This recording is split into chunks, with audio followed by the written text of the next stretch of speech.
Okay, in this video we're going to look at the imperfect tense in Spanish. We're going to look at what it does, how you make it, and when you use it. But before we start doing that, I want you to have a look at the following text, this text here. I want you to do two things. The first thing I want you to three things, sorry, I want you to read it. Then I want you to have a look and see if you can spot any verbs that look a bit odd that could be the imperfect tense. And then I want you to see, finally, extra bit of challenge, can you tell me who it is about and what kind of an article it is? So now would be a good time to pause the video. Remember, you're looking for examples of the imperfect tense, if you can find any. And you're going to tell me who it's about and what it is.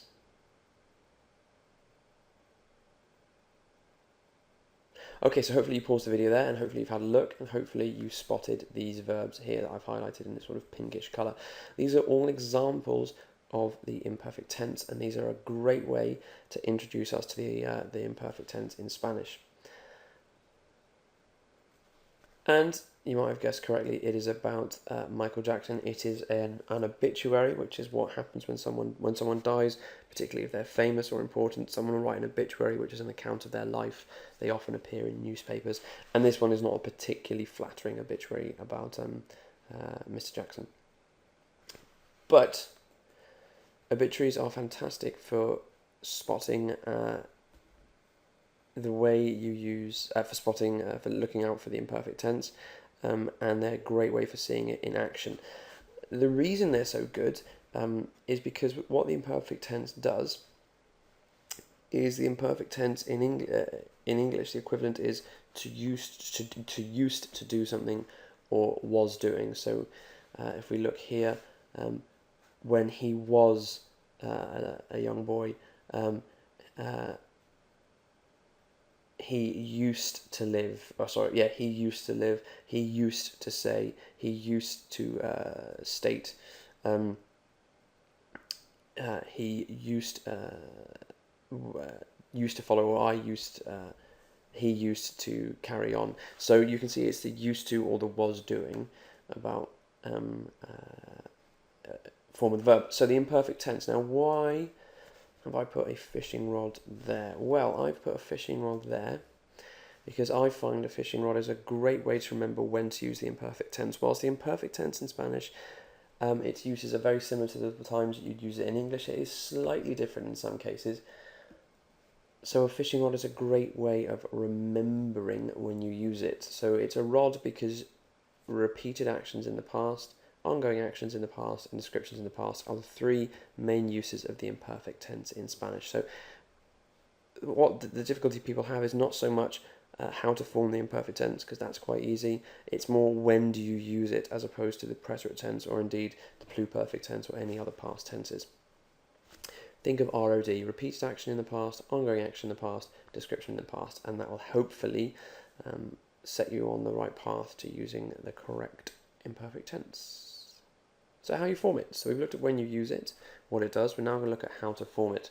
So for conjugation, you'll remove the AR, the IR, and the ER parts of the verb, and you add the following endings. Don't freak out if you don't know what conjugation means. You can do two things. Follow on with the video, or you can pause the video, leave here, go and watch the video on the present tense. That explains in detail what conjugation means. Remember, all you need to do is you just keep calm and you conjugate. Conjugate just means you take the to form of the verb, so to do something, so to eat, to run, to spit, and you change it into the I form. So think of it like, the potato. Okay, no one eats a raw potato. You need to do different things to it before it becomes nice and tasty. So cut bits off and change it, etc. So that's what our conjugation is. It's going from the to form into the I form. So you remove the AR, the ER, or the IR part of the verb, and then you add the following endings for AR verbs. I've taken the example here, trabajar, which means to work, and you do the following. So you can see here, I've cut off the AR, and the ending I've got is trabajaba, and that means I was working or I used to work. Trabajabas, you used to work or were working. Trabajaba, he was working or he used to work. Trabajábamos, we used to work or we were working. trabajabais, you plural used to work or working, and then trabajaban, they used to work or were working. So the endings are aba, abas, aba, abamos, abais, aban. Just make a note of the accent on that A there. It's the only accent that there is in the AR form, and that is the conjugation for all AR verbs that are regular in the imperfect tense. Aba, abas, aba, abamos, abais, aban. So let's look at ER conjugations. Cut off the ER and you add ia, ias, ia, iamos, iais, ian. You'll notice that all the I's, the first I's have accents going up the mountain. Nice and easy in Spanish. And we've cut off the ER and we go comía, comías, comía, comíamos, comíais, comían. I used to eat or was eating. You singular used to eat or were eating. He, she, it used to eat or were eating. We used to eat or were eating. You plural used to eat or were eating. And finally, they used to eat or were eating. There's more good news about the imperfect tense. Look, for IR verbs, you do the same thing. You cut off the IR and you add the following endings. Ia, ias, ia, iamos, iais, ian. Hold the phone, Fernando. They're exactly the same as the ER verbs. You're absolutely right, well spotted. ER and IR verbs take the same ending. So you really only have two sets of endings to learn. The endings for AR and the endings for ER/IR verbs. So vivía, that means I used to live or I was living.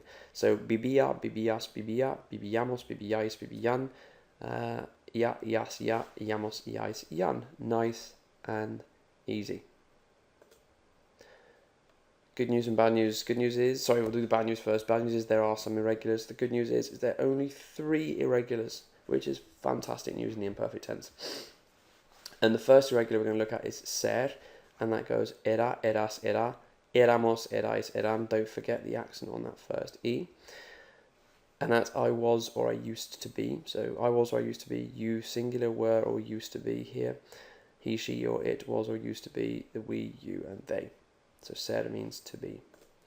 The other irregular is ber, and that goes beía, beías, beía, beíamos, beíais, beían. Now you're probably looking at that and going, but that looks fairly regular to me. Why is it irregular? It's irregular because we should be cutting off the ER, remember, but we haven't in this case. We've just cut off the R there. But the endings are nice and easy to know because if you've learned the ER and the IR endings, you can do this one.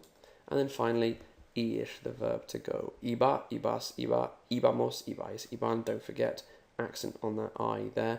And that means to go. This is to go, ir is to go. So iba is I used to go or I was going. Remember, this is a template that I've showed you. This is the model. So what we're going to do now is we're going to put it into practice. You keep yourself calm and you just conjugate. So you've got the formula, you know how to do it. Let's see if you can. So have a go at conjugating these 3 verbs. Elegir, to choose, vomitar, to vomit, and comprender, to understand. Now would be a good time to pause the video. Have a go at conjugating these in all the 6 people. So the I, you, he, we, you, they form. And then in a minute we'll go and have a look at the answers to see how well you've done.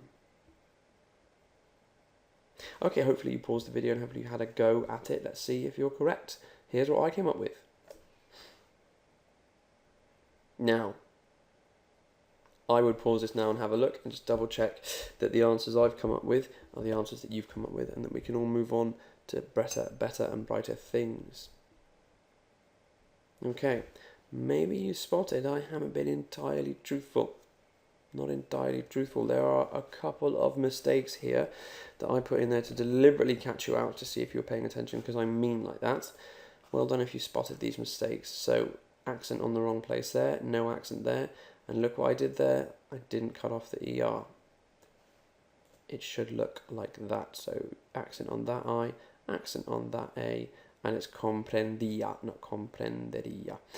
You'll notice, by the way, that I didn't talk about this, sorry, that the I form and the he form are exactly the same. So vomitaba, vomitaba, elegía, elegía, comprendía, comprendía. The way you tell, because you're probably thinking, well, if they're exactly the same, how am I going to be able to tell who's doing what? The way you tell who's doing it, if it's I or he or she or it, is, remember, KKK, context is king. So keep that context in mind. Have a look around the verb, have a look around the sentences, check out previous sentences, and it should be clear. If it isn't clear, you can make it clear and you can say yo elegía or él vomitaba or whatever it is. Right, so you've had a go at those 3 verbs. Have a go at these 3 sentences. See how you do. They're in English. Conjugate them into Spanish. Have a look on wordreference.com for any new vocab if you're getting stuck. Now will be a good time to pause the video and we'll go through the answers in a bit. Okay, hopefully you had a chance to get those answers. Well done if you did. So I threw in those 3 irregulars there. The rest were all regular. The important thing to note, or an interesting thing to note here, is in Spanish you don't say to be hungry. You use the verb tener hambre, so it's to have hunger. Okay, so it's tener hambre. Interestingly enough, that works the same for thirst. You don't say to be thirsty in Spanish, you say to have thirst, and thirst is sed, S-E-D, so tener sed is to be thirsty. Okie dokie, well done. That's the imperfect tense done. Congratulations if you've understood it. If you haven't, go back through the video, pause it at various bits, consolidate your learning, and make sure you understand that the imperfect tense is a great tense to have. It's a great tense to use to enrich your language. Use it's one of the many past tenses that we're going to look at.